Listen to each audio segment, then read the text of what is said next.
Okay, so let me bring up the Imrei. Yaakov will get. I hope everyone got the WhatsApp with the new text. Thank you. Thanks for reminding us, Lizzie.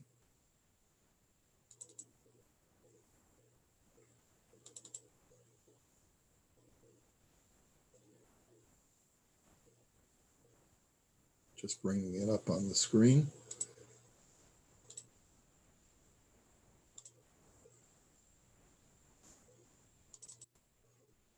And here we go.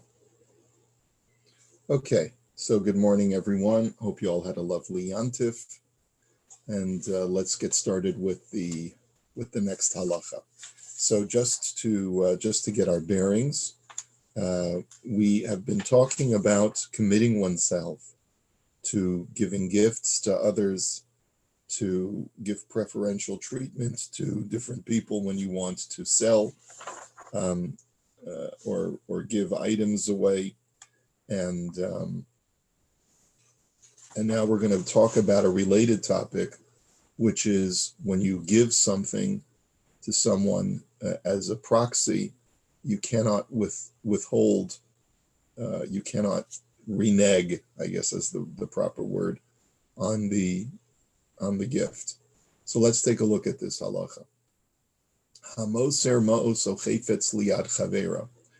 A person gives either cash or an object to his friend. So Ruvain gives an object or cash to Shimon. Va'amar lo teinze leploni, and he says, give it to Levi. Shani nosein lo b'matana, because I'm giving it to him as a gift. So I've asked a middleman to deliver a gift that I'm giving to my friend Levi. So hareze ki'ilu amar zache li ploni v'zachalo b'kabalaso ki'ilu kiblo ploni ba'atzma. So then we have a principle in Judaism called zachin la'adam shelo b'fanav. The principle of zachin la'adam shelo b'fanav means that one Jew can accept on behalf of another Jew, and as soon as the proxy accepts it, as soon as the shliach accepts it, it's as if it's already come into the hands of the recipient. So the objective here is Reuven wants to give a gift to Levi, and he's choosing his shaliach, he's choosing his proxy as Shimon, and he's essentially telling Shimon, I want you to take this and give it to Levi. So the halacha is that once I've given it to Shimon, I can't withdraw the gift. I can't say, Shimon, I've changed my mind, give that back to me. Why? Because once it's come into Shimon's hands, it's as if Shimon has acquired it on behalf of Levi. Using this principle of Zachin la'adam shelo b'fanav, I can acquire something on behalf of a third party if indeed it is an asset for that person to acquire it. So as soon as it comes into Shimon's hands, it's as if it's come into Levi's hands. And just like I can't renege on a gift once I've given it to the recipient, I can't renege on a gift once I've given it to the proxy of that recipient. Okay, Vishuv eno yach, and the shezachin adam shelo b'fanav, Vishuv eno yachol lachzor bo min hadin. And therefore, there's no way that I can withdraw that gift once it's gotten into the hands of Shimon, who's acting as a proxy for Levi. However, the imba lachzor bo v'litlo miyado lo yitnenu lo ela imkein onso. If Ruvain wants to renege, he wants to withdraw the gift, and he asks Shimon for the object back, Shimon cannot give it back to him according to halacha, unless what? Unless Ruvain coerces him. Kederach sheyisbar behilchos halva, as will be explained in the laws of loans, which is much later on in this compendium of halacha, where essentially Shimon is not obligated to absorb personal pain or loss as a result of the halachic mechanism that has taken place. So, for example, Reuven goes over to Shimon and says, listen, for whatever reason, I need to ask you for that object back. Shimon tells him, I'm sorry, but, the halacha is that I can't give it back to you because once you gave it to me, I acquired it on behalf of Levi, and it belongs to Levi now. It doesn't belong to you anymore. And Reuven says, don't give me that halachic stuff. I need it back.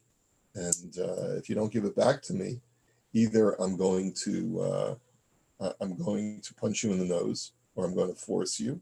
Or if he's more of a gentleman, he says, if you don't give it back to me, I'm going to either take you to court, or I'm going to besmirch your name and tell everyone what a total loser you are, or whatever it is. So there are, in many instances, as we'll see later on, there's no obligation for Shimon to incur personal loss as a result of this halachic imperative. And we'll see that in Imrei Yaakov. Aval im omar holei chayfetz liploni. Now, here the halacha makes a distinction in language. And this you'll find many times when it comes to these kinds of acquisitionary law. It all depends, and transactional law, a lot of it will depend upon the language that is used at the time of the transaction. In the first instance, the way we quoted it was, Reuven says to Shimon, here, give this to Levi. Give this to Levi implies, I want you to acquire it and on behalf of Levi. But what if Reuven tells Shimon, instead of saying give it to Levi, he says, take this to Levi.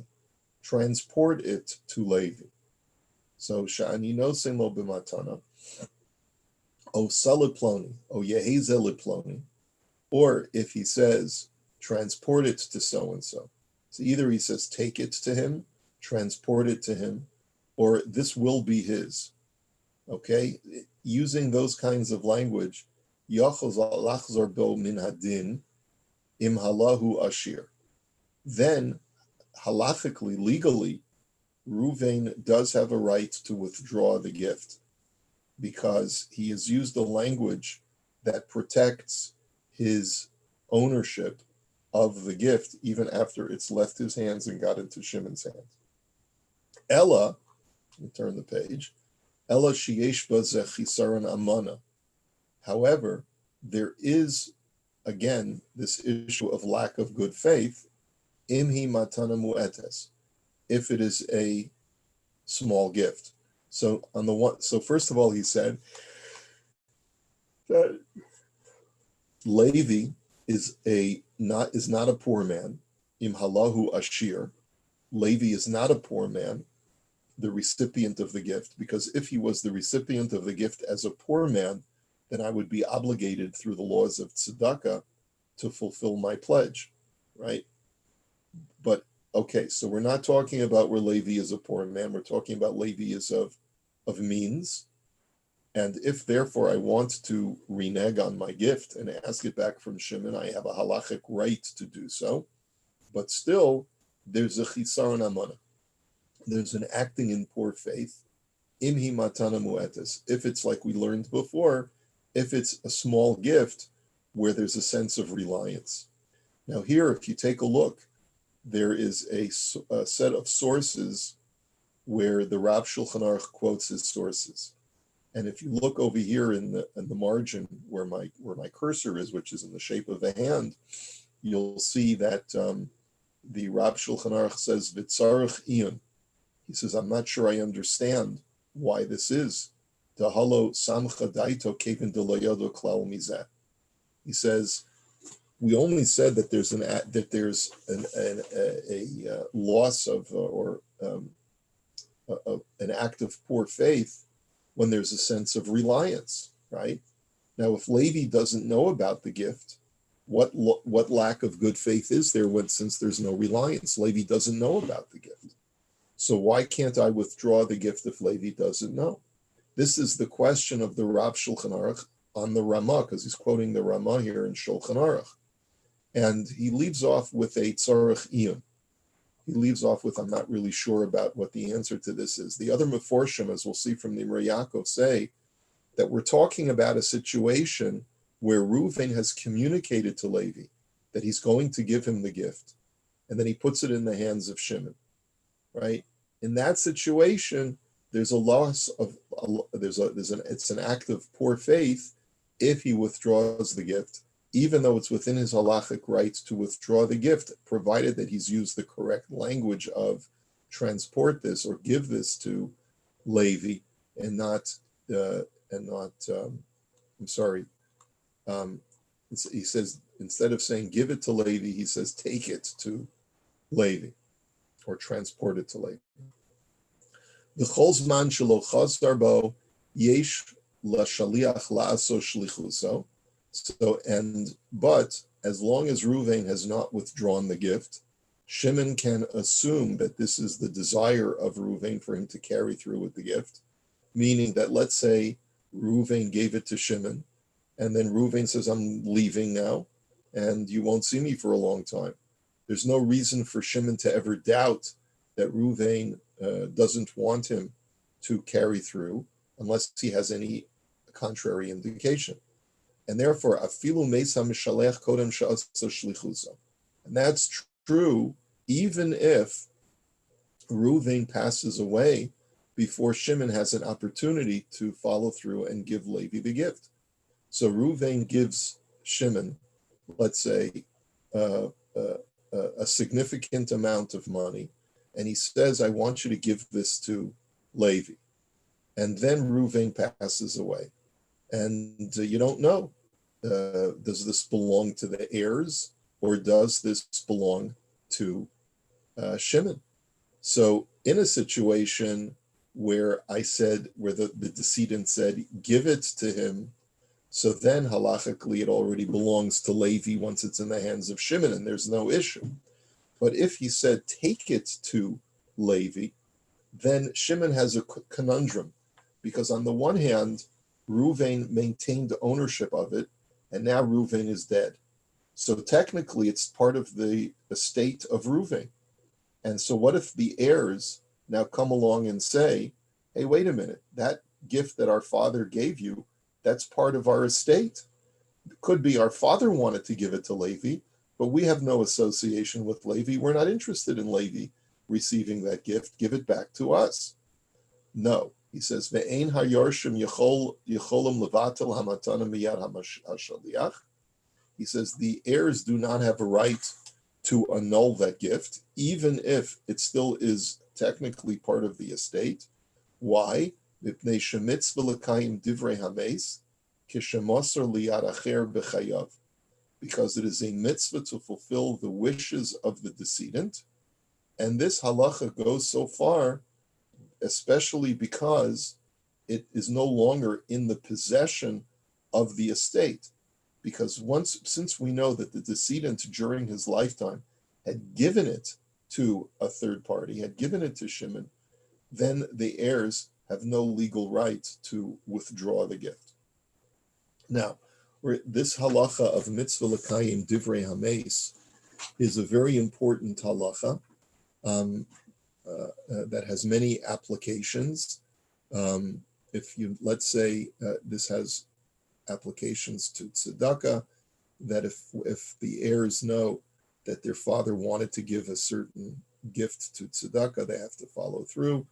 And even though normally a verbal statement does not have legal import, but mitzvah l'kayim divrei hameis tells me that there's at least a moral imperative, and we'll have to see how far this moral imperative goes, that if an executor or an heir of an estate is cognizant of the fact that the decedent had certain wishes of what he wanted to do with his estate, then there's a halachic obligation, and we'll see how far sometimes the halachic obligation is binding, sometimes it's not binding. There's an obligation to fulfill the wishes of the decedent. Here, it's a binding halachic obligation to fulfill the wishes of the decedent, since it's already departed from the possession of the estate. There are times when it's not binding, when it hasn't yet left the possession of the estate.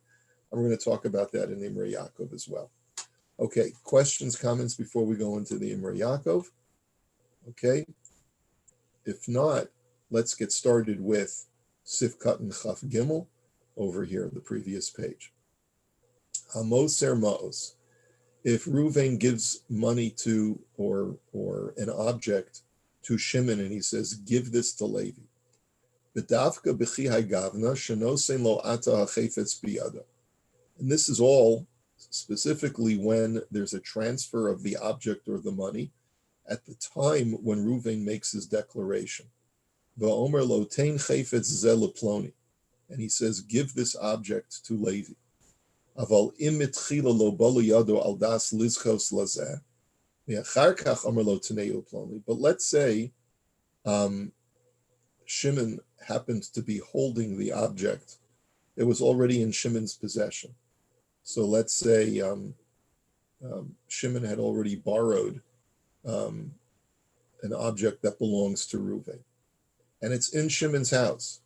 And Shimon says, I've had this object of yours, I've had this widget of yours for a long time. I'm ready to return it to you. And Reuven says to him, instead of bringing it back to my house, I don't really want it or need it anymore. And if you don't want it, do me a favor, give it as a gift to Levi. So in that situation, lo kana ela b'mamad shloshtem.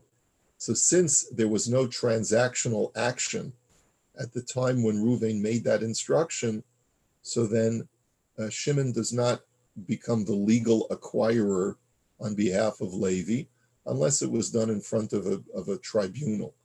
Avalim omer lo zachelo ba'od hachefetz biyado zachelo afal pishalo balo yado tchila l'shem kach. It would be necessary for Reuven to make a much more powerful verbal statement of zachelo. Zachelo means I want you to be kona it on behalf of Levi. So if I just said give it to him, so that's not powerful enough. But if I said zachelo, I want you, Shimon, you have it in your possession. I want you to acquire it on behalf of Levi. So then even if I didn't give it to him at that moment, that's a powerful enough of a language for it to become Levi's, even in that instance. Okay, next halacha. Liad chavero, v'davka im hu gadol uben das, ve'echad ish ve'echad isha. All of this is when the proxy is Shimon is an adult, and he has das, he has legal cognizance, right? He's capable of making this acquisition, and it applies equally to men and to women. Next, ki ilu omar zachay. It's as if he said, when Reuven says to Shimon, give this to Levi, it's tantamount to him saying, acquire it on behalf of Levi. Kenu shitas harambam. This is the opinion of the Rambam. Abal shitas Rabbeinu Tam, deten lo havi kizechi, v'yachol lachzor bo kol zman shelo higia liyad hamakabeh. But Rabbeinu Tam, who's a Rishon, one of the Tosafists, he disagrees. And he holds that when Reuven says, give it to so-and-so, Reuven still can withdraw the gift as long as it hasn't yet reached Levi's hands. And based on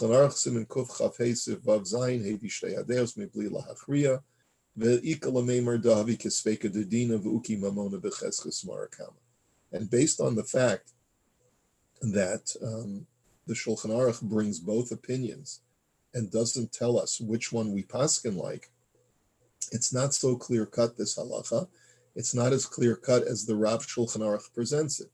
The Rav Shulchan Aruch seems to paskin like the Rambam, that once Reuven has given it over to Shimon and says, give it to Levi, he cannot withdraw the gift legally. It's not so simple. And if there's ever a question about this in halacha, there's an argument to be made that since Reuven has the chazaka, he is the known previous owner, it could be that you could argue that it should go back to Reuven. So essentially what the Imrei Yaakov has said in this small little paragraph is that the premise of this whole halacha, that when I say give it to Levi, it's tantamount to my saying acquire it on behalf of Levi, is not so clear cut. And if it ever comes to a real life situation, it's not so simple that you can simply say that legally I've lost all rights to reclaim the object. Okay. Ella im kain own so. We said that in cases where Shimon has legally acquired it on behalf of Levi, even if Ruvain demands it back, Shimon should not give it back to Ruvain unless Ruvain is coercing him. So the Imrei Yaakov writes, Ela im kain own so, v'sham kasav di'imhu ma'ayem alav, that if Ruvain, it's brought there in the laws of loans, that if Ruvain threatens Shimon, b'davar sheyesh bo las lo tsa'ar haguf, if he threatens him with physical harm or with anything that could cause Shimon physical harm, as ein sarach litzar gufo bishvil zeh ayin sham uve Imrei Yaakov. He says Shimon does not have to endure personal loss or personal pain as a result of this halacha, and we'll refer you to the Imrei Yaakov over there. We're not going to go in depth into this halacha because we're all dealing with gentlemanly people who are nice, gentle Canadians who would never even think of doing things like that. It's times like this, and when I'm grateful to be living in Canada, when I read about what's going on in my hometown in LA, and I got to worry about my parents going outside the house. Anyway, let's go on. Chav Zayin, Holech v'chulei sa v'chulei yeheza leplone yecholachza. If Ruvain uses a different language other than give it to Levi, but he says transport this or take this, or this will belong to Levi, in all of those cases, he's protecting his rights of ownership by using a less committal language. And therefore, if he wishes to withdraw the gift, he's legally within his rights to do so.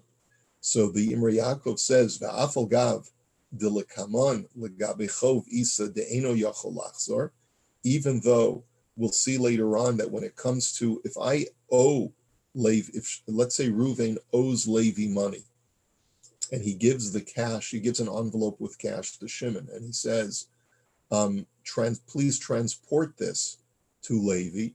There too, the halacha is different. The halacha is that Reuven cannot withdraw even if he uses a more non-committal language. So why is that? Why is there a discrepancy in the halacha? When I'm repaying a debt to Levi, no matter how I say it, as long as I make it clear to Shimon that I would like this as this debt that I owe Levi to get back to him, I cannot withdraw it and say, give me back the envelope of cash. Why is it over here? As long as I use a non-committal language, then I can withdraw the gift. So he explains, Shaini Hasam, Dahamamon hu kvar shel zeh shesholcho liyado, mishum hachi bekal yachol lizko zeh bishvila. He says the answer is that the two such scenarios are quite different. He says in that situation, when it comes to repayment of a debt, the money already is shayach to Levi. It already is coming to Levi because it's something that Reuven already has an obligation to give to Levi.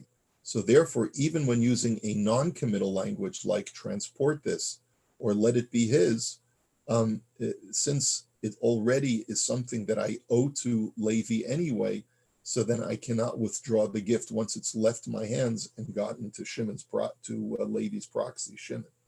But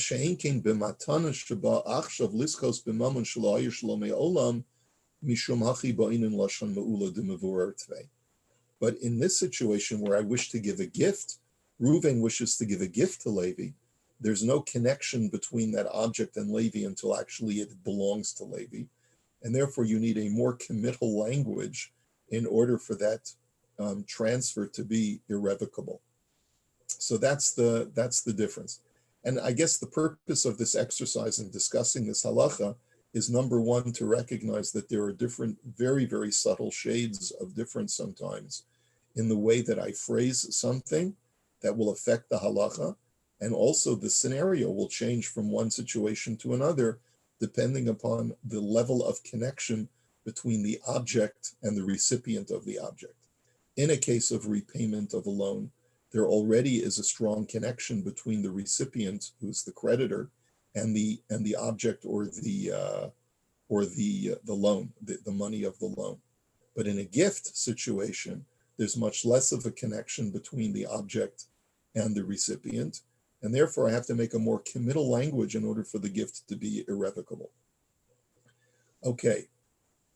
Chaf Ches Halahu Ashir. And this is all provided that we said that Reuven can revoke the gift, provided that the recipient is of means. Aval imhu ani enu yachol lachzer bo davi keneder. But in a situation where the recipient is an ani, where he's a poor person, and therefore in the course of saying to Shimon, give it to Levi, I'm doing an act of, I'm making a declaration of tzedakah. So that's like a pledge to tzedakah. And we, as we learned previously, a pledge to tzedakah is irrevocable. Halachically, it really is not something that I'm able to revoke. Va'afilu al yedei hatara. And that's true even if I try to get a hataras nedarim.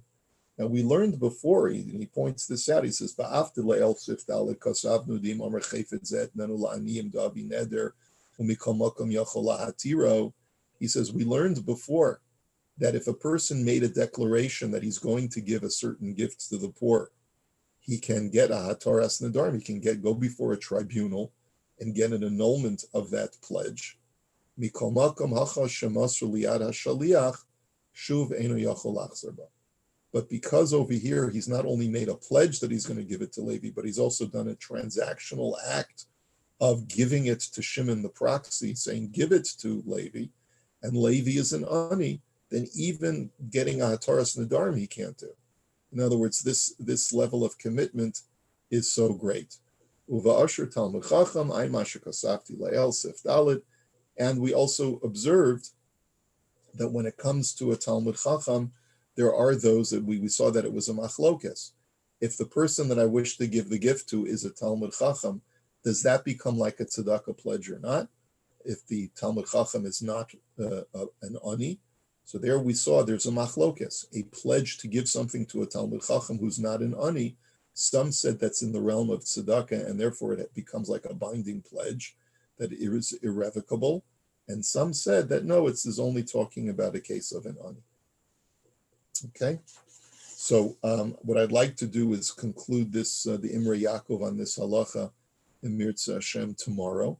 Are there any questions or comments before we call it a day?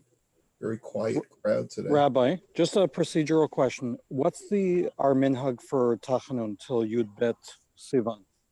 Yeah, till Yud Gimel Sivan. Yeah, I put it in the email.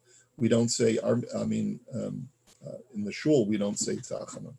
So, yeah, and the reason is because there was a period of 7 days where Shavuos is day one, and then the following 6 days after Shavuos, where you had a makeup to be able to bring a korban chagiga in the temple. So therefore, it is considered to be somewhat celebratory. It's still considered to be part of the celebration of Shavuos the following 6 days, and therefore there is such a minhag to not say Tachanun for the 6 days after Shavuos as well.